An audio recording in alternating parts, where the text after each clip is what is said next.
खुलुमबाय लोगोफोर, गोजोन फुंबिलि बयनिसिमबो। नोंथांमोनखौ बड' इनफ' पइन्ट चेनेलाव बयखौबो बरायनाय बावहरग्रोनाय जाबाय। आं दिनै नोंथांमोननि सिगाङाव राशि बायदियै दिनैनि सानसेनि फानजामुथिखौ फरायथिनो लादों।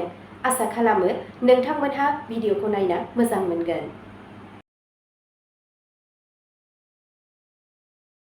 दिनै 20 मार्च 2026 मायथाइ एबा 5 सैत्र दान 1432 मायथाइ सुक्रबार। गिबियावनो दङ मेष राशि। दिनै खामानियाव गोख्रैथि जागोन। खामानि थिलियाव गोदान बिबान मोननायनि जाथावना दं। बैसोगोराफोरनिफ्राय मदद मोनगोन। रांखान्थियारि मुलाम्फानि नेरसोनफोरा जाखांगासिनो दं। नखराव सुखु गोजोन थागोन। लोगोफोरजों गोनां सावरायनाय जागोन। मोनसे गोदान बिथांखिया मुलाम्फा गोनां जानो हागौ। दावबायनाया मोजां फिथाय होनो हागौ। सावस्रिया मोजां जागोन। धोरोमारि हाबाफोराव गोसो गुदुं जागोन। मोनाबिलियाव मोजां खौरां फैनो हागौ। गोसोआव गोदान गोहो थागोन। फिसा फिसा नाजानाया गोबां मुलाम्फा लाबोनो हागौ। नोंथांनि दिनैनि खाफाल गोनां दिगा जादों सानजा खोला। खाफाल गोनां अनजिमाया जादों 5 आरो खाफाल गोनां गाबा जादों रोजा गेरुवा गाब। वृषभ राशि। दिनै रांखान्थियारि बिथिङाव दिदोमथि थागोन। खामानि थिलियाव नोंथांनि खस्थ'खौ बाख्नायनाय जागोन। नखरजों लोगोसे गोजोनथाव सम बारहोगोन।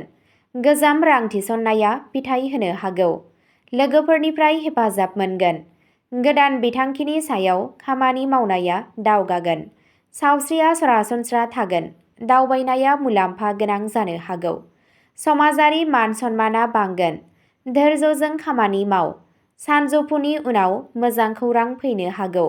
गोसोआव गोजोननाय थागोन। गोदान खाबुफोरा थुलुंगाखांहोगोन। नोंथांनि दिनैनि खाफाल गोनां दिगा जादों साहा। खाफाल गोनां अनजिमाया जादों 26 आरो खाफाल गोनां गाबा जादों रेजें पिस्ता गोथां गाब। मिथुन राशि। दिनै गोदान खाबुफोर ओंखारनो हागौ। खामानि थिलियाव लोगोफोरनिफ्राय मदद मोनगोन। रांखान्थियारि मुलाम्फा जानो हागौ। नखराव मोनसे गोजोनथाव आबहावा थागोन। मोनसे गोदान बिथांखिया जाफुंसार जानो हागौ। नोंथाङा लोगोफोरनिफ्राय थुलुंगा मोनगोन। दावबायनाया मुलाम्फा जागोन। सावस्रिया मोजां थागोन। नोंथाङा सोरजिलु खामानिफोराव जाफुंसार जागोन। आद्रा थानाय खामानिया सिगांथिं थांगोन। बेलासि समाव नोंथाङा मुलाम्फा गोनां खौरां मोनगोन। नोंथांनि गोसोआ खुसि जागोन। नोंथाङा गोदान सानस्रिनिफ्राय मुलाम्फा जागोन। नोंथांनि दिनैनि खाफाल गोनां दिगा जादों सोनाब खोला। खाफाल गोनां अनजिमाया जादों 7 आरो खाफाल गोनां गाबा जादों रेजें अख्रां गोथां गाब। कर्क राशि। दिनै नखरनिफ्राय जर'खा हेफाजाब मोनगोन। खामानि थिलियाव दावगानायनि खाबुफोर थागोन। बैसोगोराफोरनिफ्राय सुबुरुनआ मुलाम्फा जागोन। रांखावरि मुलाम्फा जानायनि जाथावना दं। नोंथाङा मोनसे गोदान बिथांखि सानगोन। लोगोफोरजों लोगो मोनलायनाया गोजोनथाव जागोन। दावबायनाया गाहाम जागोन। सावस्रिया सरासनस्रा थागोन। समाजारि सिनायथिया गोख्रों जागोन। सानफ्रोमबोनि खामानिफोरा गोरलैयैनो फोजोबगोन। मोजां खौरां मोननायनि जाथावना दं। गोदान थुलुंगा मोनगोन।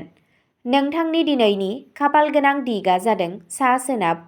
खाफाल गोनां अनजिमाया जादों 8 आरो खाफाल गोनां गाबा जादों मुक्ता गलाब गाब। सिंह राशि। दिनै जाफुंसारनाया फोथायथिजों फैगोन। खामानि थिलियाव गोदान मोनफुंनाय मोननो हागोन। रांखान्थियारि बिथिंफोरा गोख्रों जागोन। नखरनि हेफाजाब मोनगोन। गोदान बिबानफोरा मुलाम्फा जागोन। लोगोफोरनिफ्राय मोजां खौरां फैनो हागौ।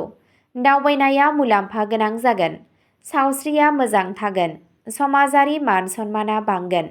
गोदान बिथांखिफोरा जाफुंगोन। मोनाबिलियाव रिलिफ फैगोन। गोसोआ गोसो गुदुं थागोन। साना गोथार जागोन। नोंथांनि दिनैनि खाफाल गोनां दिगा जादों सानजा। खाफाल गोनां अनजिमाया जादों 30 आरो खाफाल गोनां गाबा जादों तामा गाब। कन्या राशि। दिनै खामानिफोरा साजायनाय आदबजों आबुं जागोन।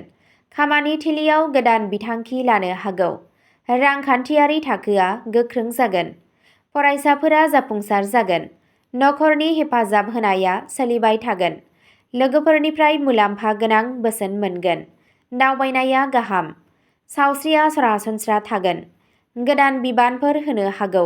सोरजिलु सानस्रिया बांगोन। मोजां खौरां मोनगोन। गोसोआ सिरि थागोन। साना बाहायजाथाव जागोन।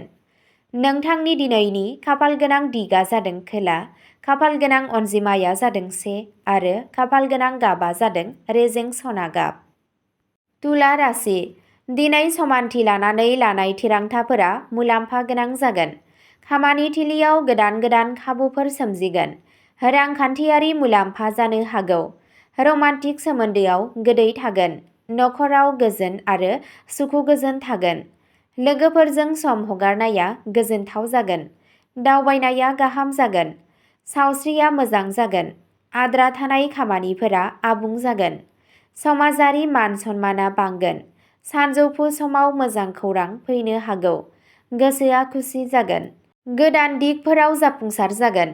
नोंथांनि दिनैनि खाफालगोनां दिगा जादों सोनाब। खाफालगोनां अनजिमाया जादों 3 आरो खाफालगोनां गाबा जादों रेजें जामुन गाब। वृश्चिक राशि। दिनै साहस आरो धैर्य लाखिनाया मुलाम्फा जागोन। खामानि थिलियाव दावगानाय जागोन। रांखान्थियारि बिथिंफोरा जौगागोन।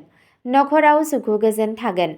धोरोमारि हाबाफोराव गोसो जानायखौ दिन्थिनाय जागोन। लोगोफोरनिफ्राय हेफाजाब मोनगोन। दावबायनाया मुलाम्फा गोनां जागोन। सावस्रिया सरासनस्रा जागोन। मोनसे गोदान बिथांखिया जाफुंसार जानो हागौ। समाजारि मान मोनगोन। आद्रा थानाय खामानिफोरा आबुं जागोन। मोनाबिलिसिम गोजोननाया थागोन। गोदान थुलुंगा मोनगोन। नोंथांनि दिनैनि खाफालगोनां दिगा जादों सा-सानजा। खाफालगोनां अनजिमाया जादों 9 आरो खाफालगोनां गाबा जादों रोजा मै गाब। धनु राशि। दिनै खाफाला नोंथांजों लोगोसे थागोन। गोदान बिथांखिफोराव जाफुंसार जागोन। रांखान्थियारि मुलाम्फानि खाबुफोर ओंखारगोन। नखराव गोजोन थागोन। बैसोगोराफोरनिफ्राय मदद मोनगोन। फरायसाफोरनि थाखाय समा मोजां। दावबायनाया मोजां आरो फिथाइ गोनां जागोन। सावस्रिया मोजां थागोन। आद्रा थानाय रांखौ मोननो हागौ। गोदान बिथिङाव खामानि मावनाया बांगोन। मोजां खौरां फैगोन। फोथायथि बांगोन। साना मुलाम्फा गोनां जागोन। नोंथांनि दिनैनि खाफालगोनां दिगा जादों खोला-सोनाब। खाफालगोनां अनजिमाया जादों 34 आरो खाफालगोनां गाबा जादों रोजा खमला गाब। मकर राशि। दिनै खस्थ'नि फिथाइया मोजां जागोन। खामानि थिलियाव गोदान बिबान मोननो हागौ। रांखान्थियारि बिथिङाव जौगागोन। फालांगियाव मुलाम्फा जानो हागौ। नखराव मोनसे गोजोनथाव आबहावा थागोन। लोगोफोरा हेफाजाब होगोन। सोलोजों रां खाथाय। सावस्रिया सरासनस्रा जागोन। समाजारि मान सन्माना बांगोन। गोदान बिथांखिफोरा जाफुंसार जानो हागौ।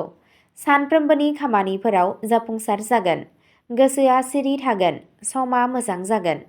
नोंथांनि दिनैनि खाफालगोनां दिगा जादों साहा।